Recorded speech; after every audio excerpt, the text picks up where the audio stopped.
Okay, great. So we're going to record this first half up to the breakout groups so that everybody can go back and reference it if you want to. You can share it with colleagues, that type of thing. So let's see. So Meridian Institute has been supporting the Western Rangeland Data Initiative for the last couple of years. This is funded by the Walton Family Foundation and Conscience Bay Research. And it's really been a sort of multi-year effort focused on opportunities for multi-stakeholder collaboration, focused on activities that couldn't be done by one individual alone or one sector alone. So things that really benefit from coordination across producers, researchers, technical assistance providers, NGOs, and others. And our work has really focused on activities that use data to advance ecological and economic sustainability of Western rangelands. So really that intersection between Western rangelands and data and multi-stakeholder are kind of if you can kind of imagine a Venn diagram, that's the sweet spot that we've been focusing our activities on. We broadly have sort of two work streams. One has been focused on public land grazing and specifically opportunities for data-informed flexible grazing. And then the other one is related to ranch and rangeland resilience. And under that ranch and rangeland resilience, those are obviously very broad, big topics, and there's a lot of different directions to go. We have been focusing on a few different things. This particular webinar and the focus on remote sensing is part of that. Oh, and I just said webinar, but that was like a mistake. It really is going to be a virtual conversation. We're really looking to get folks into small groups and talk about these issues, not just sort of one-way transmission of information. So what we started out this project having lots of conversations with folks that are working on related issues. And one of the key themes that came up over and over again was the value of remote sensing and a lot of really big and important questions about its limitations. Is it sort of being oversold? Is it like the future and it's going to solve all the problems? Like lots of really good ideas and interest in the topic of remote sensing and rangeland. And so we really thought that this was a great opportunity to dig into this topic. And so as part of that process, we commissioned a paper and asked for authors. We put out an RFP, I think sometime last year, to ask for a paper or a series of papers of folks that could help unpack with sort of some degree of objectivity the idea of remote sensing and rangeland and start to really shine a light on what is it good for? What are some of the limitations? What are some of the new technologies and opportunities on the horizons? And we heard from Tony and Nick, who I'll introduce in just a second, at Colorado State University, that they were already doing some work that aligned really well with this. And this was sort of an opportunity to package that in a new and interesting way. One of my pet issues is I don't like papers that just sit on shelves and collect dust. I really like to have meaningful conversation and make sure that the folks that could use the information have it at their fingertips when it's time to make decisions and kind of informing their thinking on these issues. And so this conversation, this 2-hour conversation, is really a starting point for that. And we're hoping that we can hear from the authors, get a sense for the paper, get a sense for what they found, and then weave in all of your experiences. I know we have a number of folks here that have really been at the intersection of some remote sensing tools and rangeland management decisions. And so we'll weave in some of those experiences and conversations. The overall arc for the next 2.5 hours, so we'll give the authors about 15-20 minutes to share what they found. We'll then open it up for question and answers and ask all of you to share your bring up any questions that came from the conversation. And then we'll transition to talking about what some of your experiences. And so I know we have a few people that we specifically asked to share a few highlights from their experience working with remote sensing and rangeland. So we'll weave those into the conversations, and then we're going to get in small groups and have about 45 minutes in small groups with a facilitator and a note taker to really, with like an interesting mix of people, so hopefully sort of dig in and unpack some of these issues. So with that, I think I am ready to introduce our presenters. So we have Tony Vorster and Nick Young. Tony's a research scientist at Colorado State University in the Natural Resources Ecology Lab, and he's an associate professor in the Department of Forest and Rangeland Stewardship. He co-leads the CSU's Western Ranch Management and Ecosystem Stewardship Program and serves as the lead scientific advisor for the NASA development location at CSU. One thing that's just I think is really exciting about both Tony and Nick's work is it's really at the intersection of like the good work that's happening at CSU and the people on the ground that are looking for information and need to use it. So really that I think of it as like a pracademic approach, and I see a lot of that in their background. Tony's research interests include forest ecology, invasive species, rangeland management, and remote sensing.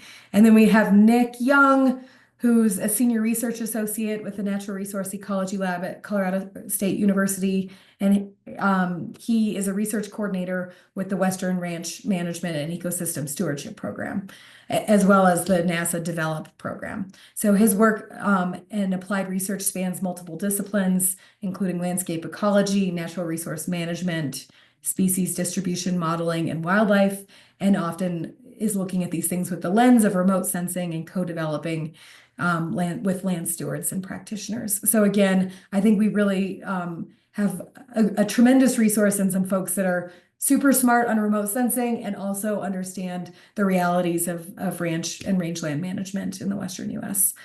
So with that, why don't I turn it over to you, Tony and Nick? Thanks, Robin. Appreciate it.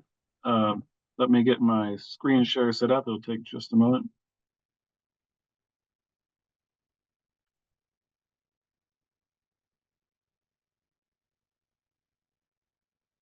How's that look, Robin? That looks great. We see it in presenter view. Okay, perfect. All right, so good morning, everybody. Robin just introduced us and laid out the foundation or the background of this work really well, so I won't spend too much time on that. But we are presenting today opportunities and limitations of remote sensing for rangeland management, again, based off of this effort that Robin just described and that white paper that was attached to the email invite. So maybe you've had a chance to look at it. If not, that's okay. We'll touch on those topics here and have time to hear from you all. I think that's a really important part of this is hearing everybody else's experience with this. And I'm sure there's all sorts of great expertise out there that can add a lot to what we're saying here. So to start this off, I'm just curious to get an idea of where folks are coming from. So when we talk about things like remote sensing and rangelands, how does that make you feel? Where does your mind go? And take a minute and just look over all these different characters on here. And if you're willing, you could pop it into the chat and just let us know like what number you are and why. Nick and I were doing this morning and had a hard time. I think maybe we were settling on 2 and 3, being kind of on the working together, trying to figure this out, kind of at the base of the tree, touching, just barely scratching the surface of what's possible, maybe. So feel free to keep moving on this. I'm gonna, for the sake of time, keep moving. Rod wants to be a 20. I like the aspiration. On top of things. Yeah. All right. So Nick and I are. Robin described how we work here at Colorado State University. We're research ecologists, is probably the title that best describes us. But we work with this Western Ranch Management Ecosystem Stewardship Program. We work across a variety of ecosystems and use remote sensing in all sorts of different applications, but really trying to tie it down to figuring out how accurate these products are, how we can use them better, and how they can really add value to managers on the ground. We've been working together for 10 plus years now. It's been a lot of fun. I will mention that a lot of this work is part of the NASA Acres program, which is a NASA program focused on U.S. agriculture. So there is interest from these agencies in better using all the imagery they collect from space and things to provide useful information for everyone.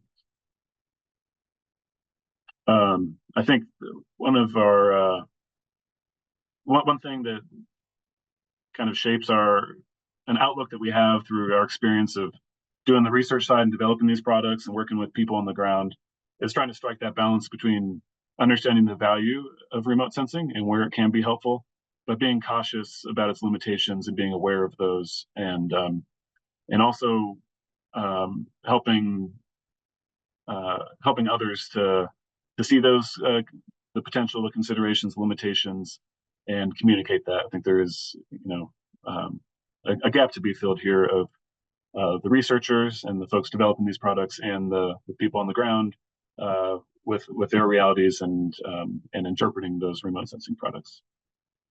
So in today's talk, we're going to summarize the relevance of remote sensing for monitoring and managing rangelands, talk about what remote sensing is, what products are currently available and ready to be used today, discuss some of the considerations and limitations for rangeland remote sensing, and look at what might be, just briefly look at what might be on the horizon. So to start with just defining what remote sensing is, it's simply measurements taken from afar. So without touching something, taking measurement, but specifically in this white paper and today, we're talking more about, or specifically about imagery from airplanes and satellites primarily. A lot of these are collected by government agencies and are mostly freely available. There are certainly private companies as well getting more and more involved in this and providing additional capacity or additional types of imagery to enhance what you can do with remote sensing. When we're talking about remote sensing here today, we're talking about basically, pictures. You can think of them just pictures of the Earth, and that's one thing you can do is use those pictures just to visually assess things. But oftentimes those pictures are just the start of complex analysis or integration across many different satellites and ground data and modeling. And that's what all of us researchers do, is integrate all those things to give you a map, not just of an image taken from a satellite, but of something that has more meaning on the ground. So taking this image and converting it to something like land cover maps or like vegetation type maps or things like that. So when we get to the table of the products that are out there, a lot of those are drawing from many different remote sensing platforms, so satellites or airplanes and things.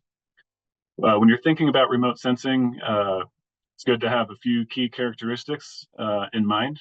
So one is the spatial resolution. So what is the grain size, the pixel size when you zoom in, and how fine is that imagery? So going from left to right here, from satellites over, you're going from coarser resolution to typically higher and higher spatial resolution. So on the left, like the Landsat image collected from the satellite is 30 meter by 30 meters square is the finest that it gets on the ground.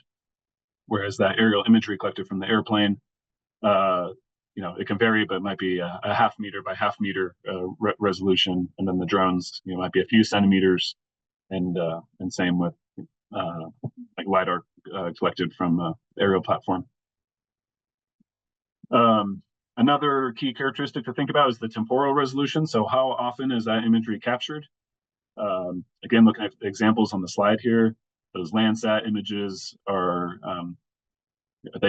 first of all, were started being collected in a way that's consistent with imagery today back in around 1984. So we have 40 years of a historical record there, and taken about twice a month. Although as you get into recent, now we're at more frequent. Now we're at every couple of days we're getting some good imagery.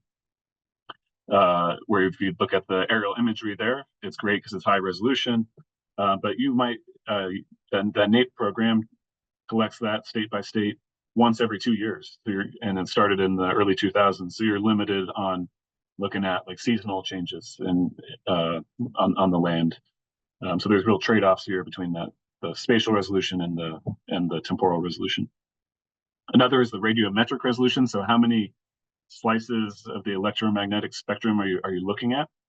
So you might be looking at the red band, the green band, near infrared, maybe thermal, and it just allows you to, each band is just a different way of looking at the landscape and can provide unique information.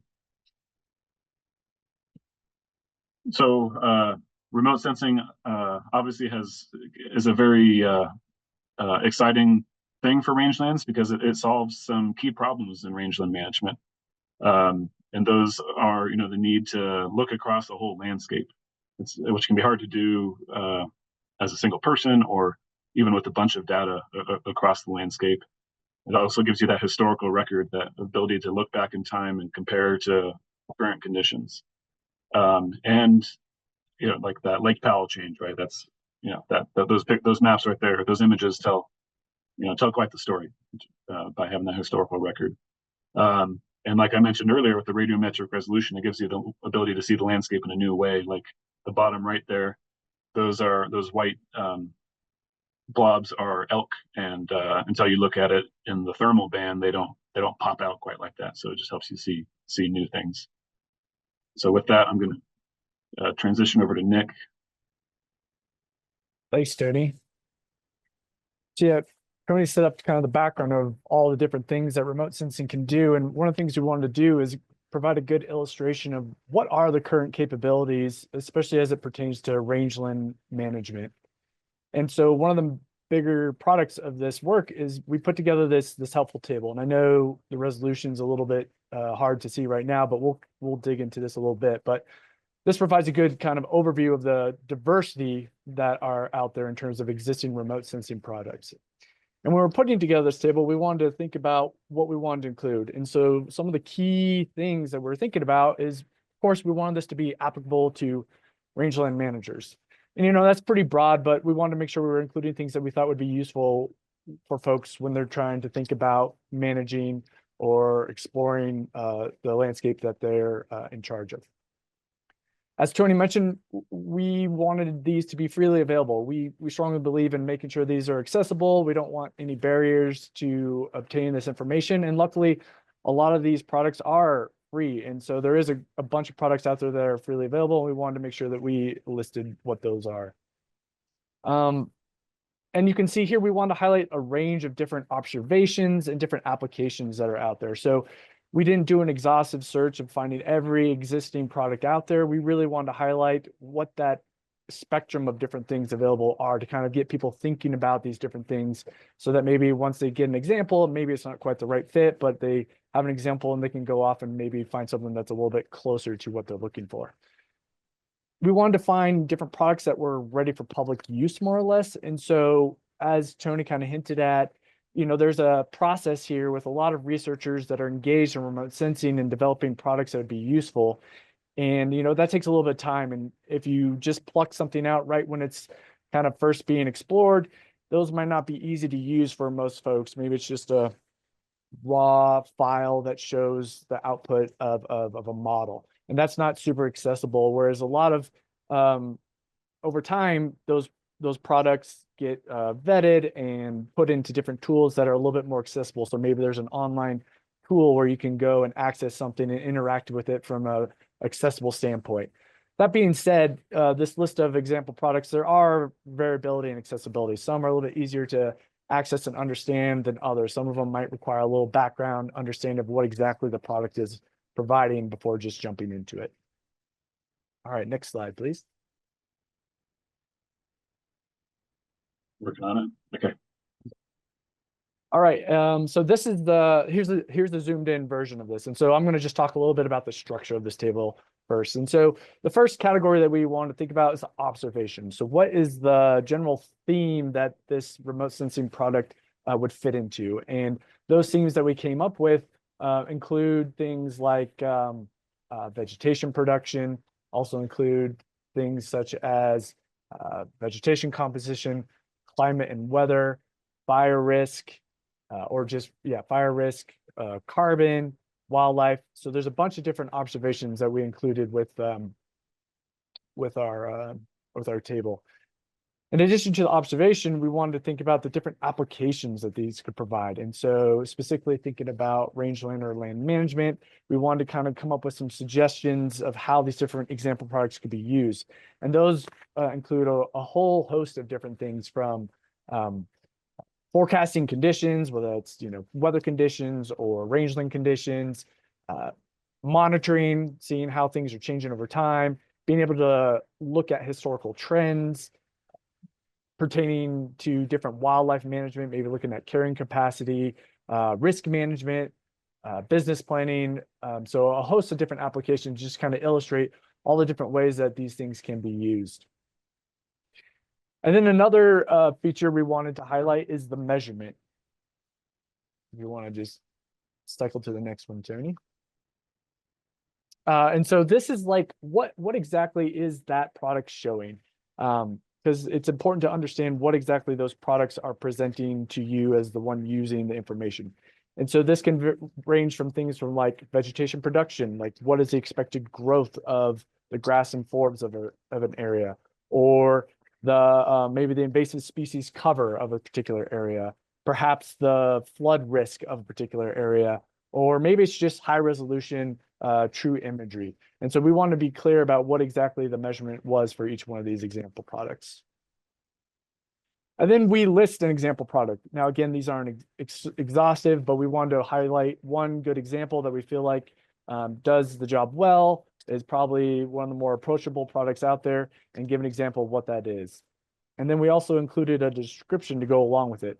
It's a really brief description, but it kind of gives you a sense of what it is. Of course, all these products generally have associated online resources. So once you know a product, you could always go to that website to learn more about that particular product.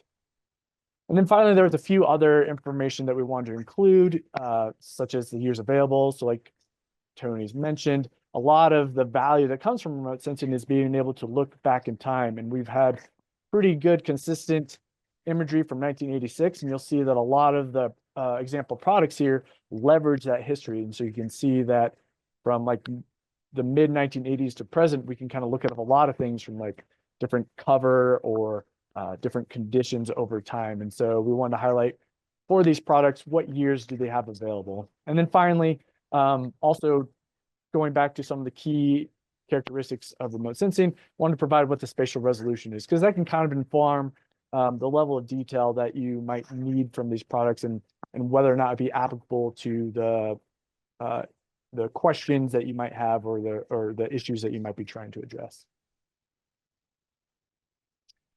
And so I'm just going to go into a couple quick examples here to kind of illustrate these. One product that we feel is very helpful, and one of the more useful products out there, is Google Earth Pro. A lot of you might have heard of this before, but it's an online, freely available software that you can download to your desktop. And what it does is provides seamless, pretty high resolution imagery across the entire globe. And one of the nice features about Google Earth Pro is that you can also annotate it or draw on it. And so on this figure here, you can see where there's some example pastures that have been drawn in by the user. Those can be named. You can also add features or mark structures with that. And then you can also look at that imagery in kind of an oblique angle to kind of see the terrain around it. So that image on the far right, you can kind of see those same two pastures, and you can kind of see how those are kind of in the little valley of the mountains or hillsides around it. Another nice feature that's in Google Earth Pro is, in a few instances and where available, they also include historical imagery. And so in that middle picture, you can see an historical image of that same area. You can see how things might change over time. In this example, you can kind of see how there's been woody encroachment over time on the left or on the right side of those pastures. Maybe it's been filled in and it's been spreaded into those pastures. So again, just to kind of get a sense of how things have changed over time, to kind of give you where things have been and where things are now, to kind of help gauge where you might want to go in the future. And then another important aspect of Google Earth Pro is they have really nice, simple measurement tools. So you can use a tool on there to measure an area, say, of a pasture you have or a pasture you want to create, or just a general a property boundary. You can also measure distances, so maybe of a trail or a road or a path, which can help do some assessments, some planning, put together some management plans to get a better idea of the landscape and how you want to manage it. Another really helpful product out there is the Rangeland Analysis Platform. And this is a great tool that incorporates a lot of different data that can be pretty useful. And kind of the key things that it provides are vegetation production and vegetation cover. And so an example is shown here with vegetation cover. So you can load, or you can view and download different vegetation cover categories for an area of interest. So here you can see the bare ground cover, the annual foreign grass cover, and the shrub cover for an area of interest. And you can see the range from like 0 cover to like 100% cover for each of those to get a sense of how they're distributed across the landscape and their different densities across the landscape as well. And what's nice about this is you can do it over time. And so you can dig a little bit deeper and start asking a little bit more information about these data. So if you go on to the next stuff, yeah. And so here we have an example where you might have a few pastures in an area that you're interested in, and you could actually summarize these different covers for the pastures of interest. And so that's what it's showing there. You see those different polygons, and we pulled out 2 pastures to kind of illustrate how you could kind of take a deeper dive into those pastures. And so you can plot those different cover categories over time. So purple is shrub, brown is bare ground, and then you have light green for annual grass forb and dark green for perennial grass forb. And you can see those changing over time from 1986 to current day. We put precipitation behind those lines because, as we all know, precipitation really drives these different cover categories over time. And you can see they fluctuate quite a bit. But one thing that's also nice is in the bottom left there is you can run a smooth line for each of those to just see, okay, we know these fluctuate a lot over time. What's the general trend over time? And how is this meeting our management goals? And so when we do that, you can see that on average, bare ground is decreasing over time. And so you can see that brown line is slightly decreasing over time, whereas annual grass forb is increasing over time. And so you can tie this back to different management techniques or different management strategies that you've done. Is this meeting the objectives of what you're trying to achieve?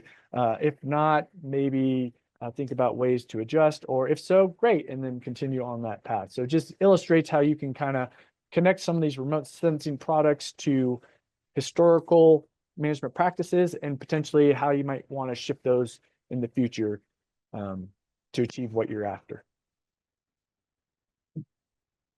Thanks, Nick. So as you saw in that table, we're just scratching the surface with 2 simple examples, and you could spend a lot of time looking at all the different tools out there and explore those, and they each provide kind of their unique contribution. So you might look at that table and think, wow, Rangeland Remote Sensing has it figured out. We can map everything, but that's simply not the case. And remote sensing isn't really integrated into Rangeland Management as much as you might expect. And so why is that? And that's what I'm going to discuss a little bit here in this limitation slide, and then I'm also going to talk about some considerations in the next slide. One of the big reasons is just a mismatch between what remote sensing products provide and the decision-making realities of rangeland managers. So you can think about this in timing, for example. Some of these products aren't available until a year later, and so that retrospective information isn't as valuable as maybe information that's forecast, like telling you what anticipated conditions are or what real-time conditions are. Take a rancher, for example. They're planning out their grazing far in advance, and even with real-time information, there's a lot of obstacles to just adapt, changing on the fly, and so that's it's a challenge. One, remote sensing can still add value, though, by looking at the range of patch conditions to inform what you might expect in the future. And so there are some products out there, something like GrassCast, where it forecasts into the future what you might expect for the coming growing season. And then there's also active work to do a better job of getting that information out there to the public in a timely manner. So things like mapping, showing maps of invasive annual grass cover within a few days of when the satellites take the image, things like that.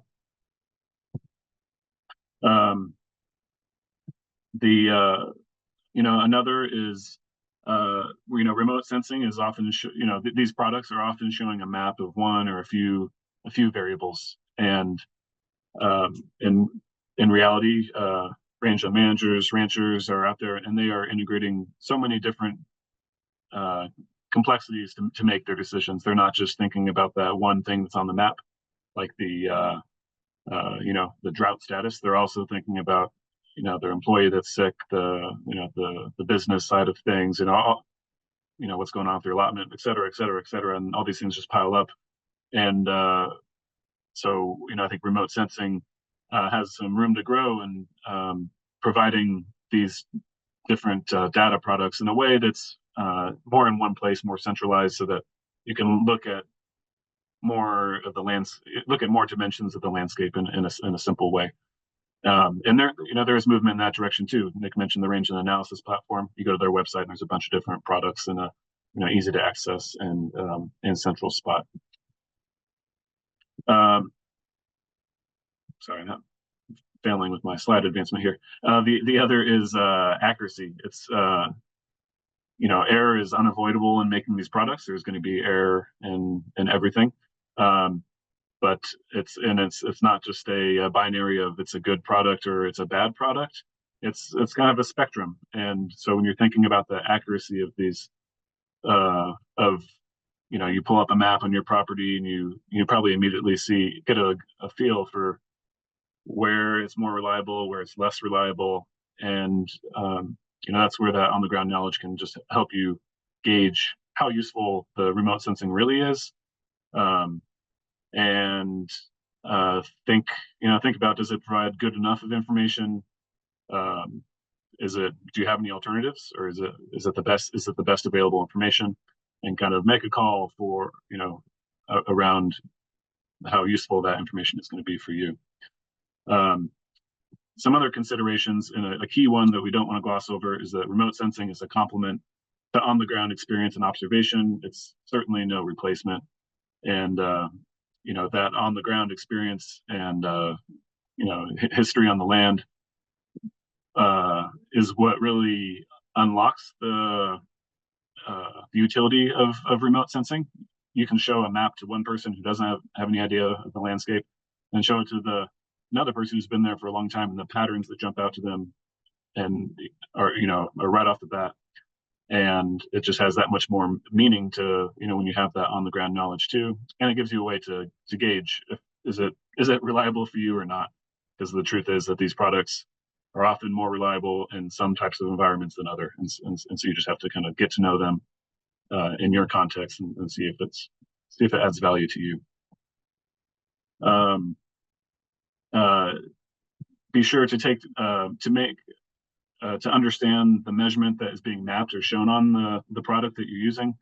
Something, an easy example of this is, are you looking at vegetation production, like the potential that ground could produce, or the amount of standing biomass, like how much forage is actually there right now, not the potential growth for the year? And so little nuances like that are important to understand, because it really influences how you go on and use that information. And just a note about scale of it has to be a match in scale between the decision that you're making, what the remote sensing is providing. If you're managing a real small property, remote sensing might not be that valuable to you, because you can go out with your own eyes and interpret things better and more accurately than a satellite can. But if you're managing a large landscape and you're really limited in how much you can get out, then then it's a different story.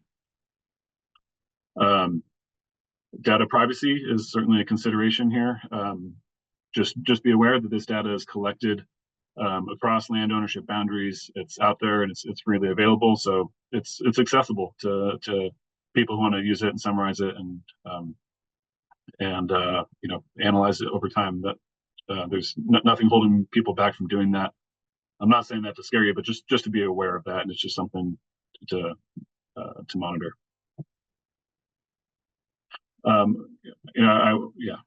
Leave it there.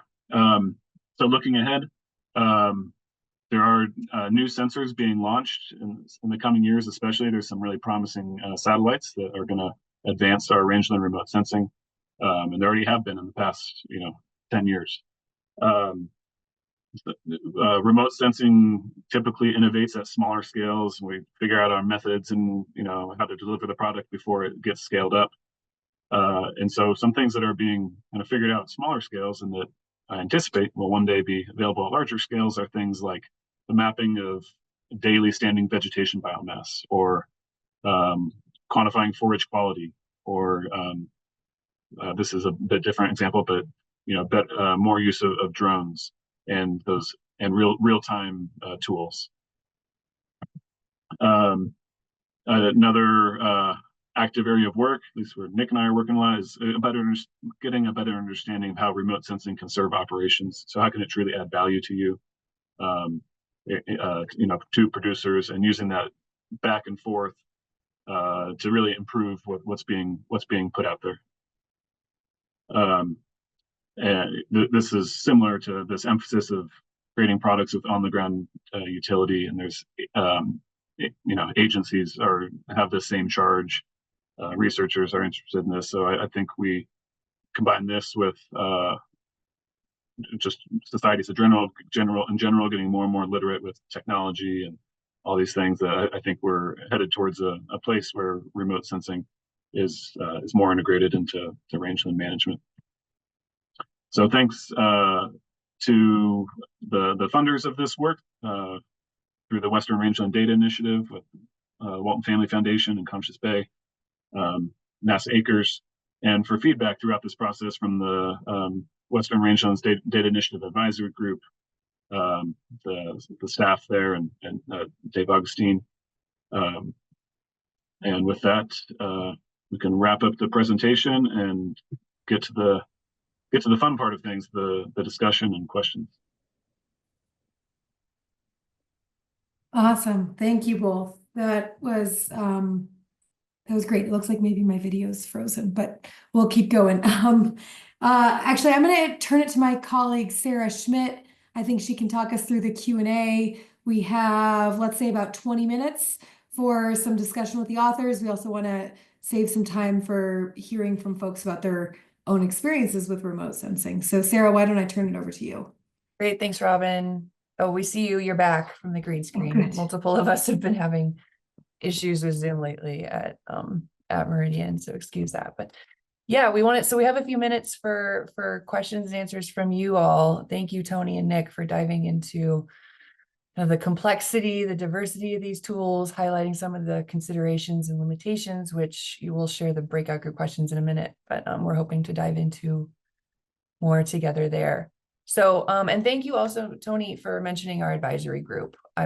They've been kind of advising throughout this whole process, and I know have in seeing drafts of this paper have a number of questions. So I would encourage you all to not be shy, advisory group members, if you're on the call, but we'll just open it up. Feel free to use the raise hand feature. If you go to the bottom of your screen and click react, there's an option to raise hand to get into the question queue, or if that's not accessible, just come off mute. Any questions? Sarah, I'm going to remove the spotlight so that we can see everyone. And if anybody has any trouble with that raise hand feature, you can just physically raise your hand too. The old-fashioned way.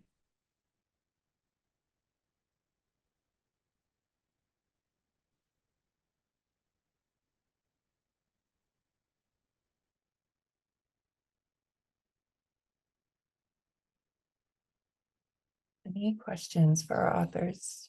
Don't be shy.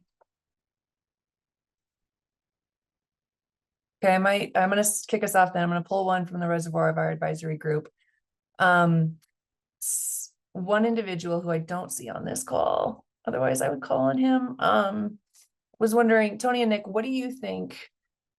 You know, you talk about the opportunities for evolution and of this technology and the potential directions it can go to kind of answer some of these questions about accessibility, accuracy, applicability, to make sure that the information it's providing is matching the information that rangeland managers need. What would you say are like the pushes that are needed to kind of really ignite and really catalyze the forward momentum?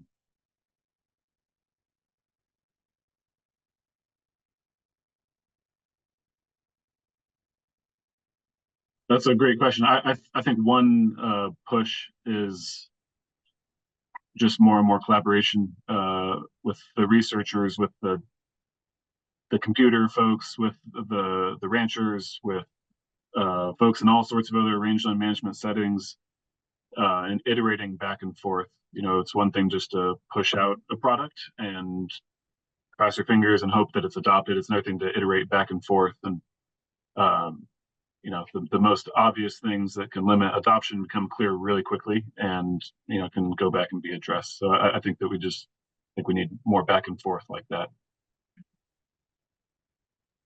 And then I would just add too that, you know, a lot of these, you know, these products are, you know, spatial in nature and have a lot of detail and sometimes a lot of nuance, and figuring out a way to present all that in a digital format that's easy to understand and access is a challenge. And I think there's a lot of good work there, but I think some more focus on what is the best way to deliver this in a way that's actually going to be picked up by folks, and making sure that it can be picked up, you know, maybe in the field or on a phone as well. It's kind of challenging data to display and interpret if it's not done in a clever way that makes it easy to access.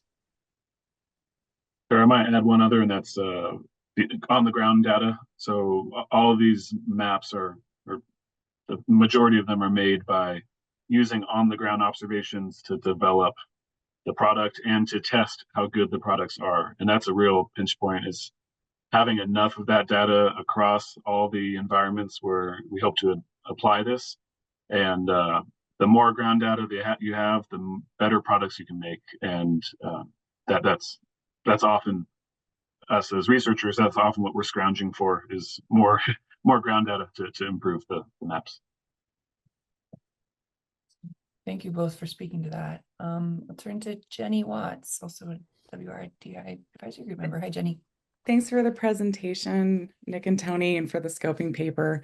I'm kind of curious, do you know of many groups out there, so partnerships between researchers and producers, who are starting to take advantage of the high spatial resolution planet imagery for their monitoring needs? Using Planet specifically, using Planet specifically, I'm not. I don't have a good example of that, but I bet others on the call do. So if somebody does, feel free to chime in. Planet is a real resource. So if you're not familiar with Planet imagery, it's a private company, and they collect imagery really frequently and at pretty high spatial resolution, and so it could hold a tremendous amount of value.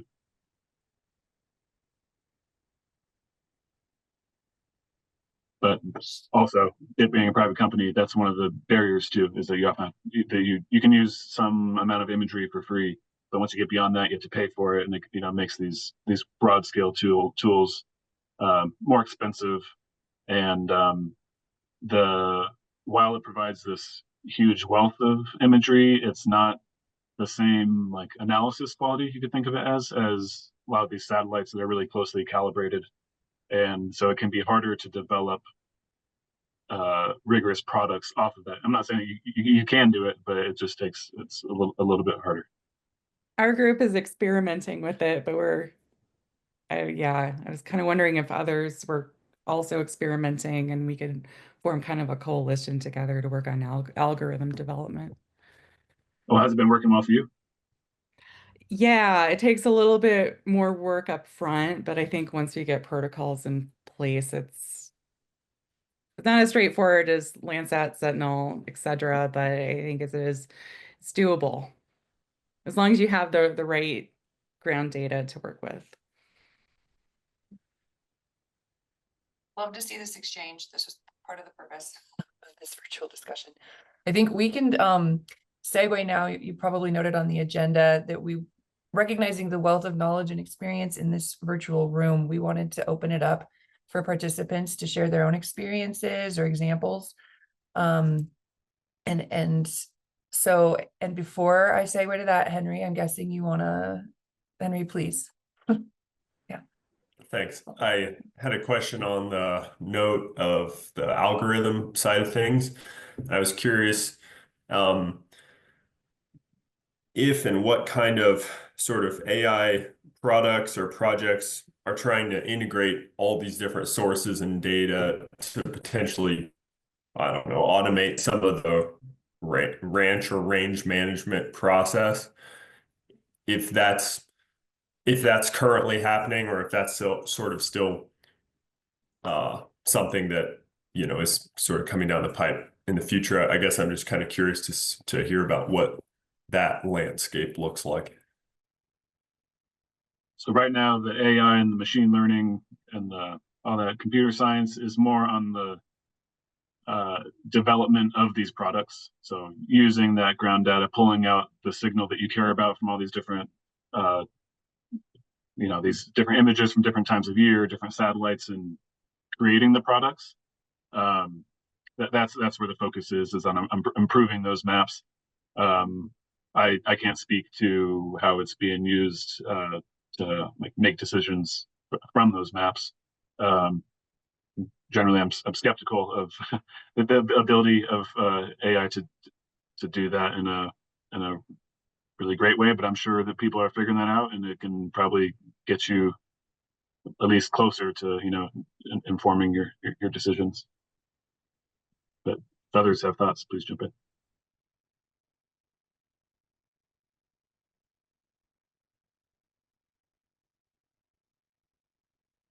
Hearing none. I'd love to just open the floor. So feel free. We have a couple of folks that we've teed up to kind of begin this conversation. I'll call on them. Feel free to share your screen if that's helpful, if there's a tool you want to show us, or if it's publicly accessible, throw a link in the chat so folks can explore, and try to keep it brief. We want to keep this conversational. So maybe just 2-3 minutes. But first, I would love to invite James Rogers, who's with Northway Ranch Services and the former ranch manager at Wine Cup Gamble Ranch. I'm sure many of you are familiar with, also a WRDI advisory member. James, tell us about your experiences with remote sensing. You said to keep this brief, and you called on. Yeah, I know. And then your entire experience. I mean, maybe one experience. No, there's lots of people you could call on this call. I got some of my favorite people in the whole wide world on this call, and I did not know they were all going to be here. So any one of them could speak to it. And I think, first of all, Tony and Nick, your work is amazing. And I, in so much agreement and appreciate that getting all synthesized in one place, because there's a lot going on out there, and there's a lot of confusion. There's a lot of challenges, but there's a tremendous amount of opportunity. I am a big remote sensing fan, and I had the opportunity to be a part of something that I haven't been able to duplicate since, which is really interesting. And it was a massive collaboration on a project in Nevada with across, both public and private land. And I think what was really cool about remote sensing in that environment is we got a lot of buy-in from it, and it became a tremendous communication tool for people that weren't as familiar with the landscape as maybe us that were closer, like specifically BLM range managers or range cons, or the ranchers, us ourselves, the people that were on the ground. But we kind of created a tool using Greg Simons and Eric Sant with Open Range Consulting, and it was kind of using remote sensing and kind of correlating that to we were working on about 1 million acres of ground with about 111. I don't know, Liz can probably shake her head or not. I think there was 111 on ground sites that we actually made some correlations to. And really pictures are worth 1,000 words. And so that's the piece that really got us excited, is we could take pictures of the ground and then kind of start to correlate this and build a model that kind of gave us a general idea about what was going on that landscape. And really how we kind of synthesized it and narrowed it down was we created what we called grazing management conditions, which were really kind of higher level.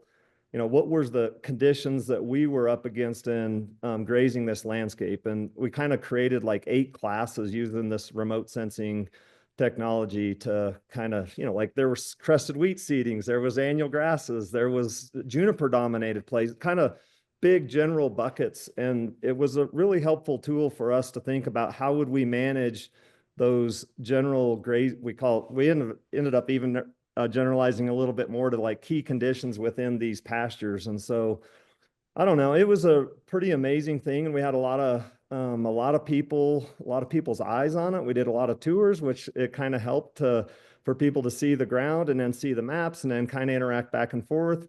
Another cool thing was the technology is we took that out in the field with us. So as you were walking around, you could see your little blue dot on your iPad kind of traveling between these places. So you started to build a little bit of trust with the model itself. And so I just think, to kind of keep it short, although we could go on forever about it, it was a really great collaboration tool, and I'm a big fan of collaboration. And as I mentioned, there's Liz, Catherine, Laura Van Riper, some of the best in the business that are on this call. And so again, a shout out to them for helping kind of it wasn't easy to bring that technology to the bigger group because there's a lot of misinformation, or I would say a lot of challenges, right, with people that have had bad experiences. And yet we were kind of able to overcome that and I think achieve what you guys said, like identify the, kind of the places where it was helpful and then, and kind of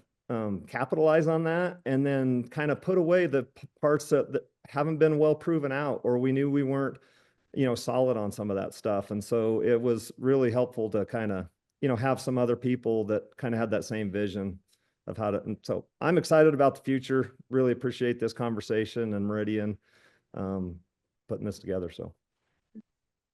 Thank you, James. Thanks for speaking to that. Is Callie Weiss on the call also?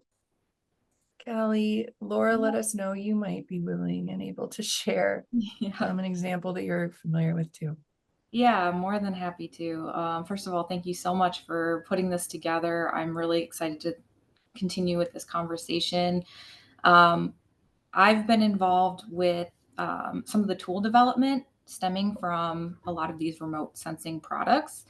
But so far, we have developed the tool with collaboration with a lot of producers, managers, other agency personnel, scientists, but we haven't really dived into a lot of the ground truthing aspect of it yet. And that's something that is, as pointed out, one of the limitations of these remote sensing products. So we're really excited kind of to take that next step and start to develop on the ground case studies where folks can use our tool, go out in the field and see how accurate it is.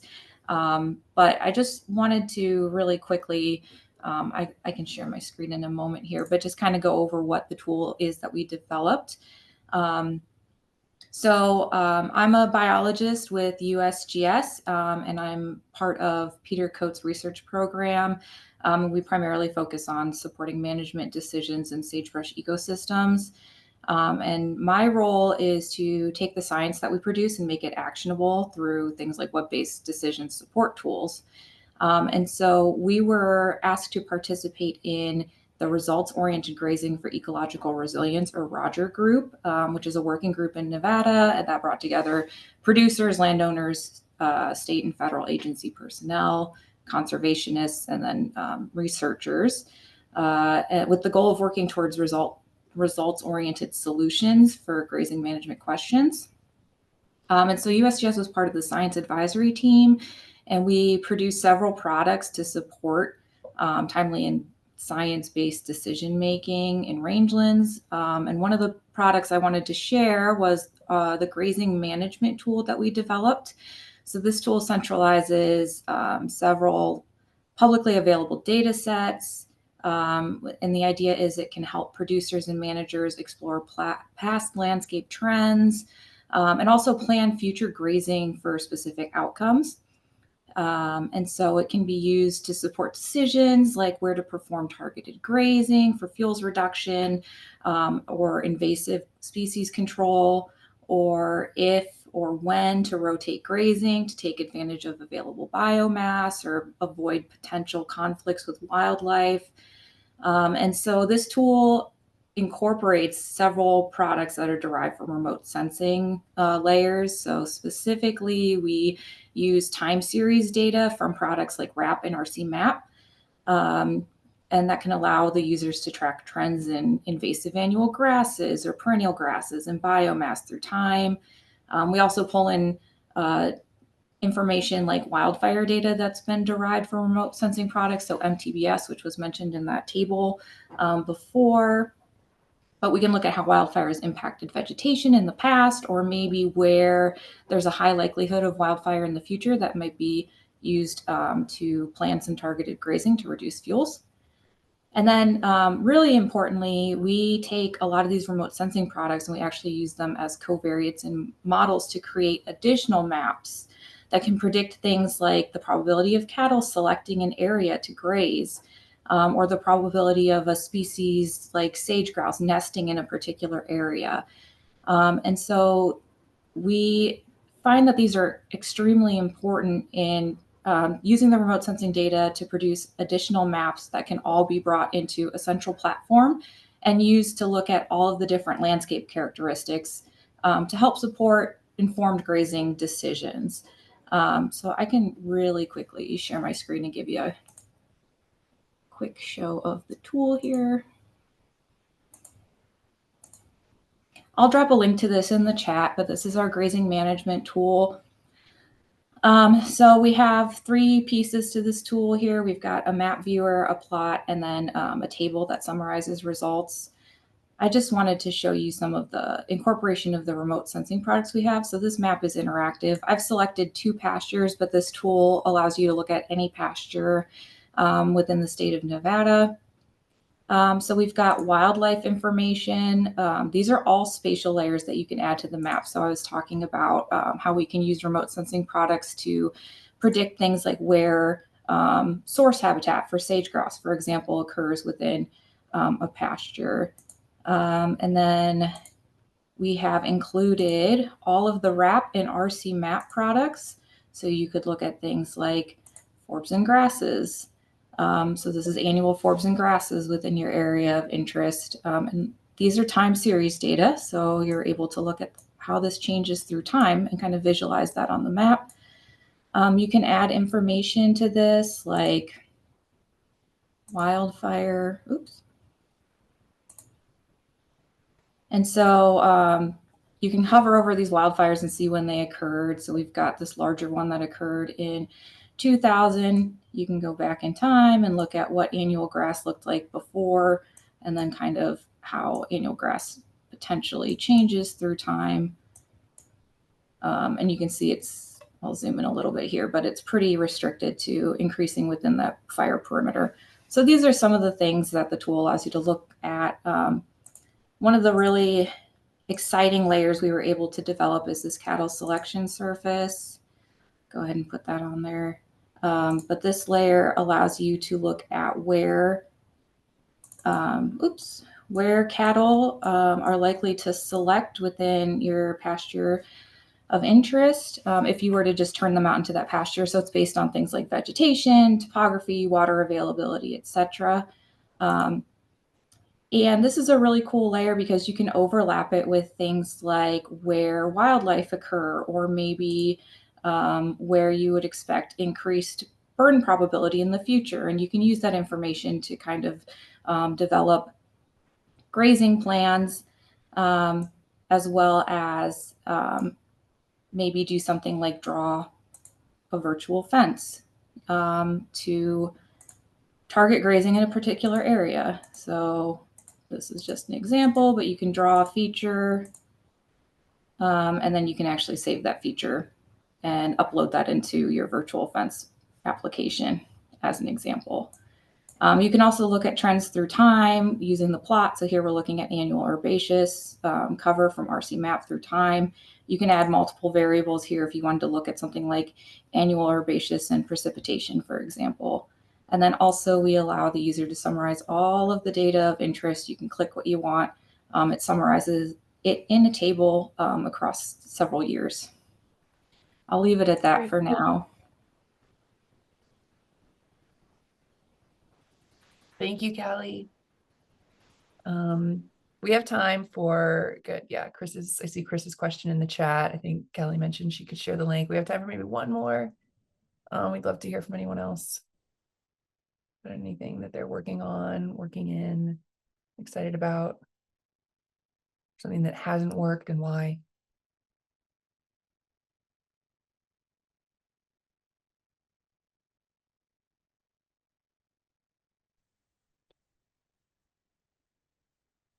I raised my physical hand.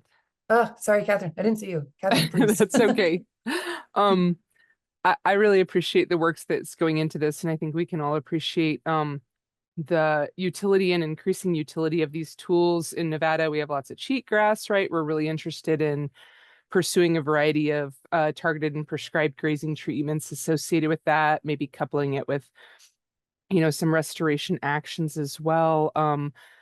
And I guess where I see all of this being the most useful is in assisting with the fact that staff is I think we can all agree becoming more limited. It was already limited, right? And so the ability to collect data or support decisions with before and after data are increasingly difficult. And so it was mentioned before, I can't remember, I think it was whoever it was from, but they mentioned, the necessity of making these of the training materials and the sort of ease of use. I think that making, I guess, would love to partner in Nevada with getting more ground data to support all of this stuff. And so we have some projects going on that we can, chat later about. But making all of these tools really, I haven't looked at the white paper, but I'm looking forward to it. Helping people choose between them. There's a lot of sort of like, I don't know,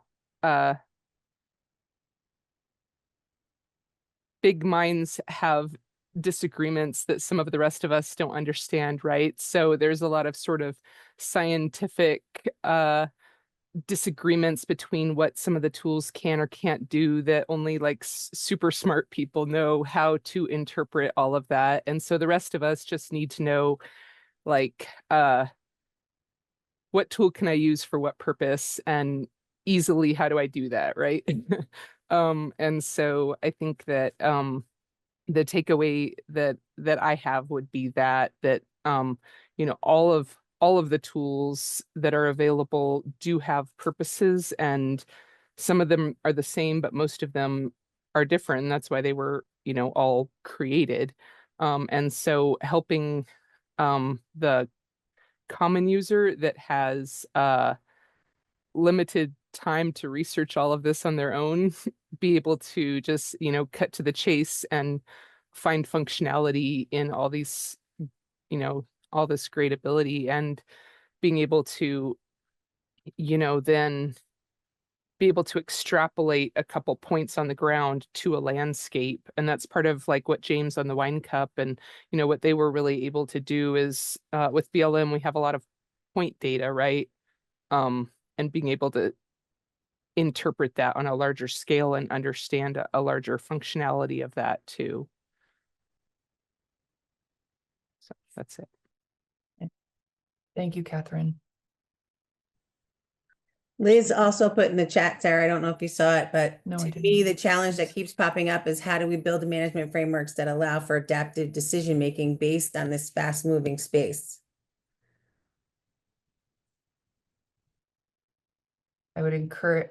thank you, Liz, for sharing that. And I think now is a great time to segue into our breakout groups. And I would love folks to consider, does anybody have, well, no, let's consider it in our breakout groups. Okay, yeah, Robin. Okay, so thank you. And additionally, and I would say, and also what some of the tensions that Catherine just flagged that we're experiencing utilizing these tools.